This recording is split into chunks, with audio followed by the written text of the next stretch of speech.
scusa. Comunque c'è stata sì l'avanzamento di questa proposta. Il clima è stato sereno, buono, sereno. ha fatto 3 ipotesi. Voi sapete che io ho fatto le verbalizzazioni. Allora, lui ha detto ci sono 3 ipotesi.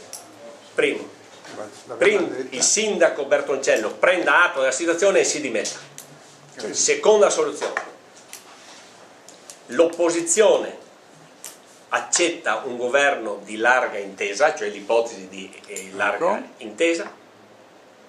Terza ipotesi, per chiarezza, non ci sono le condizioni per governare, il Consiglio Comunale si scioglie. Non ha mai parlato di dimissioni, si scioglie perché. Allora, alla prima ipotesi, lui dice, noi ribadiamo, chiediamo le dimissioni del sindaco.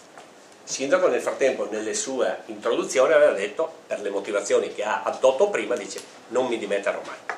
Sulla seconda cosa del governo di larga intesa dice anche se non ce l'avete chiesto noi comunque non lo avremmo accettato. È chiaro il concetto? Molto chiaro. No, è stato chiarissimo. Anche se non ce l'avete chiesto noi non lo avremmo comunque accettato. Terza questione, scioglie il Consiglio Comunale, ci sarà una nostra iniziativa per far sciogliere il Consiglio. Testuali? Non ha spiegato. Ci sarà una nostra... Non vado io a fare l'interlocutore o lui dice dimmi cosa va. No, capire le prospettive cosa potrebbero fare. Virgolettato. Se ci fosse il registratore uscirebbero queste parole. Ci sarà una nostra iniziativa per far sciogliere il Consiglio. E poi ha detto, non siamo noi ad essere responsabili della situazione, ma sono stati i cittadini a chiedere il cambiamento. Infatti l'hanno chiesto.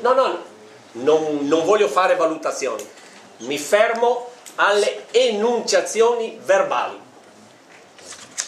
Chiederti perché ci sia una legge che dà queste interpretazioni è una domanda da pazzi, penso, no? No, non è una domanda. Ci sono stati magistrati che hanno preso un comma di un determinato articolo di legge e altri che hanno preso altri commi, per cui qualcuno si è attestato dicendo non ammetto al ballottaggio quelle liste che nel primo turno non hanno raggiunto il 3%, altri invece che dicono no, la volontà popolare prevale, per cui l'indicazione del ballottaggio è tale, per cui qualcuno o dà un'interpretazione tecnico-giuridica rigida oppure qualcuno estensiva.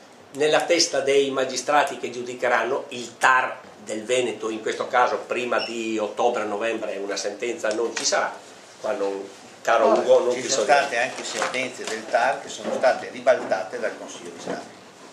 Ecco. Ma quindi poi eventualmente il ricorso, l'abbiamo capito, ottobre-novembre più o meno, possiamo verosimilmente... Per il momento ci fermiamo qua. È chiaro perché ma non è definitiva. È meglio fermarsi, Zavro, facciamo un passo alla volta, anche perché qualcuno meglio di me, uno che è laureato in giurisprudenza, potrebbe spiegare che nel frattempo ad un tipo di ricorso per una determinata questione se ne potrebbe aggiungere un altro che chiede la sospensiva in attesa che questo non si esprima, quindi vede che bisognerebbe lasciare agli avvocati esterni. Ma la sospensiva di fatto cosa comporta all'amministrazione? Ma non è all'ordine del giorno questo. No, ma sempre visto che comunque l'avete avanzata voi come eventuale prospettiva. Noi non abbiamo avanzato niente. Abbiamo semplicemente... Noi parliamo di cose certe. Noi abbiamo fatto un ricorso rispetto all'interpretazione che ha dato la commissione elettorale, il seggio centrale elettorale. Abbiamo fatto ricorso perché abbiamo diverse sentenze che non sono allineate e che crediamo di aver ragione. Oggi è così. Se ci fossero state queste larghe intese accettate o meno, proposte o meno, come si sarebbe posta la tua... Allora, noi abbiamo detto che non facciamo né pateracchi né mercato delle vacche, né andiamo in cerca di qualcuno che faccia i... Ma se non ci fossero mercati delle vacche e costruttive, è un problema che proposte... Noi, allo stato attuale delle cose, siamo fermi nel continuare a mantenere la posizione che c'è un sindaco eletto dai cittadini e c'è un consiglio comunale altrettanto eletto dai cittadini. Ci sono prerogative del sindaco e prerogative del consiglio comunale. Noi per il momento ci muoviamo all'interno di questi due stati di fatto reali. Dopodiché, vuol dire, ma il consiglio aveva la maggioranza, non è con i consiglieri? No, parte, no. Pur essendo lei sindaco di diritto, come fa a governare con una minoranza di consiglieri? Chi nasce questa cosa?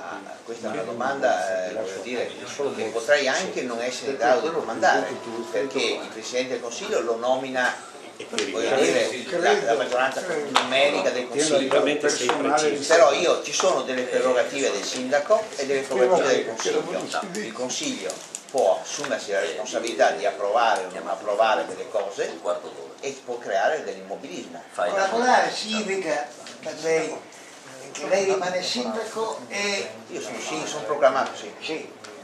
Lei rimane sindaco e i consiglieri dall'altra parte le dicono ma no.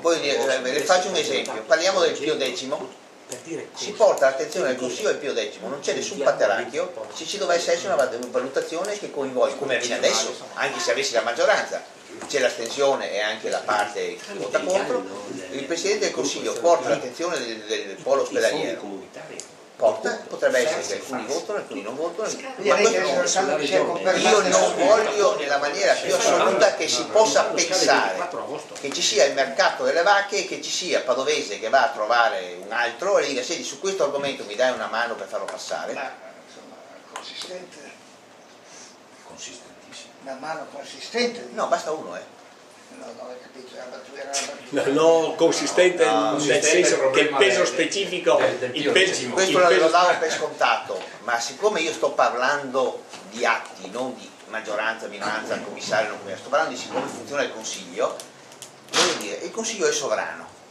Allora, c'è il problema che diceva prima, tutte le cose che vanno avanti con, che ha detto Villocca prima. Si porta l'attenzione al Consiglio, ognuno si assume la responsabilità.